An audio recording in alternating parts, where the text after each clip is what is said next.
রহমত আমাদের জিন্দেগির উপরে। ও যুবক, তুমি চুল কাটো ওদের স্টাইলে, যারা 24 ঘন্টা তোমাকে দুনিয়ার থেকে মিটায় দেওয়ার জন্য চেষ্টা করতেছে, ওদের স্টাইলে তুমি চুল কাটো, একটু লজ্জা হয় না? বুঝলাম তুমি ওদের রূপে রূপান্তরিত হওয়ার কারণে আমাদের মা বোনরা, আমাদের যুবতীরা, আমাদের যুবকরা, আমাদের শিক্ষিতরা, আমাদের ধনাঢ্যরা, আমাদের সমাজের সুশীল সমাজরা, ওরা ওদের সাজে সাজে। বুঝলাম ওদের সাজে সাজার কারণে যদি আমাদের ছেলেরা ইউরোপ এমবেসিতে দাঁড়াইলে 1 টাকা ছাড়া যদি ভিসা পাইতো, ইউরোপ যাইতে হলে তো 30-40 লাখ টাকা দিতে হয়, আমেরিকা যাইতে হলে তো 50 লাখ দিতে হয়। কত ছেলেরই তো কবর হয়ে গেল, লিবিয়ার থেকে ইটালিতে যাওয়ার পথে সমুদ্রের ভিতরে কবর হয়ে গেল। আজকেও জানাজা হয়েছে একটা আপনার এলাকায়, তোমাদের একটু লজ্জা করে না?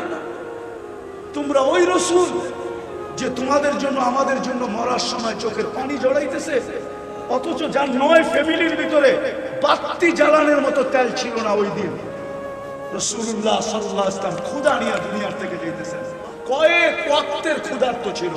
আম্মা জানরা বলতেছিল বাতি জ্বালানোর তেল নাই, খাওয়া তো দূরের কথা, খেজুরের বিচি পর্যন্ত ঘরে নাই যে চাবায়া পানি খাবো। যদি ঘরে বাতি জ্বালানোর মতো তেল থাকতো তাহলে আগে তেল পান করে খিদা নিবারণ করতাম। হাসান হোসেন ক্ষুধার্ত ছিল, আলী ফাতেমা ক্ষুধার্ত ছিল, কিন্তু তোমার আমার জন্য চোখের পানি ঝরাইতেছে, এখনো কবরে জড়াইতেছে, এখনো কবরে জড়াইতেছে। কবর থেকে যখন উঠবেন, আবুল সামরকান্দি রহমতুল্লাহ আলাইহি বলেন, কবর থেকে যখন উঠবে ওহুয়া ইয়াবকি ওয়া ইয়াকুল, চোখে পানি নিয়ে উঠবে আর বলতে বলতে উঠবেন, জিবরিল ময়দান তো খালি, ডাইনে দেখলে খালি দেখি, বামে দেখলে খালি দেখি, সামনে দেখলে খালি দেখি, পিছে দেখলে খালি দেখি, আমার উম্মত কই? উম্মত কোথায় গেল?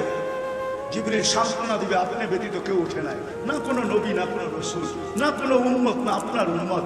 আপনাকে প্রথমে উঠানো হয়েছে, শান্ত হন, নিয়ে যাবে মাকামে মাহমুদে, কিন্তু ওই চেয়ারের পাশে তো দাঁড়ায় থাকবে, হাত রাইখা বসবে না। অথচ আমার সমাজে তো একটা ইউনিয়ন পরিষদের চেয়ার পাওয়ার জন্য মরতে রাজি, মারতে রাজি, মাকে মার কুল খালি করতে রাজি, তাজা রক্ত ঢালতে রাজি, নববধূকে বিধবা করতে রাজি, ছোট ছোট বাচ্চাদেরকে এতিম করতে রাজি। কি রাখা আছে একটা ইউনিয়ন পরিষদের চেয়ারের ভিতরে? আমাদের নবী তো আমাদের নবীজি তো মাকামে মাহমুদ পাবে। যে দুটা চেয়ার আল্লাহ নিজে বানাইছেন, একটা নিজের জন্য কুরসি আর একটা বন্ধুর জন্য মাকামে মাহমুদ। বসবে তো না, ওলামা বলো বসবে, হাত দিয়ে দাঁড়ায় থাকবে, আল্লাহ জিজ্ঞেস করবে কেন বসবেন না? একটু পয়সা দেখেন না চেয়ারটা কেমন? বলছে আমি বসলাম, চেয়ার যদি আমাকে উড়ায় জান্নাতে নিয়ে গেল তাহলে আমার উম্মতকে দেখবে কে? বসবো না।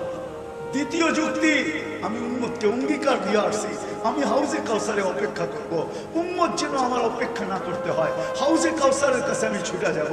আমি উম্মতকে বলে আসছি মাউইদুকুমুল হাউজ, আমি তোমাদের জন্য হাউজে কাউসারে অপেক্ষা করব। পিপাসিত উম্মত আসবে আর আমি আসতে দেরি, নিজের হাতে পানি পান করাইতে দেরি করব না।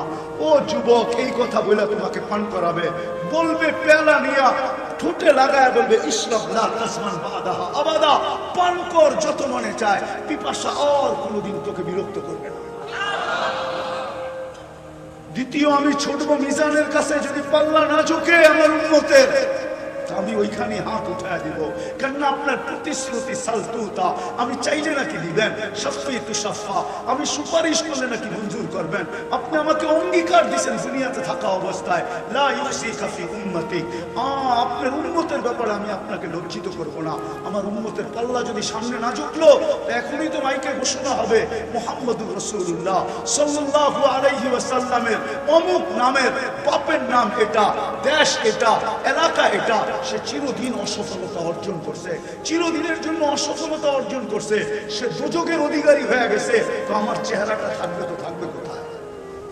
চতুর্থ, আপনি বলছেন আমাকে রাজি করে ছাড়বেন, আমি অঙ্গীকার দিয়ে আসছি দুনিয়াতে, যেদিন অদ্দোহা নাজেল হয় ওই দিন অদ্দোহার ভিতরে আছে সাউফা ইউতিকা রাব্বুকা ফাতারদা, এই আয়াত যখন নাজেল হয় তো আমাদের নবীজি জিবরিলকে থামায়া বলছে, জিবরিল আল্লাহ তো বলতেছে আমাকে রাজি করবে, তোমাকে সাক্ষী রেখা বলতেছি লান আরদা, আমি কখনো রাজি হব না হাত্তা ইয়াকুনা ওয়াহিদ মিন উম্মতি ফিল নার, আমার একজন উম্মত দোজখে ফাটাকালীন আমি আল্লাহর উপরে রাজি হব না। আমি মিজানের কাছে দৌড়াবো, ওইখান থেকে পুলসেরাতে যাব। উম্মত যদি পার না হইতে পারে তাহলে দুরুদের গাঠটি মাথায় দিয়ে পার করা হবে।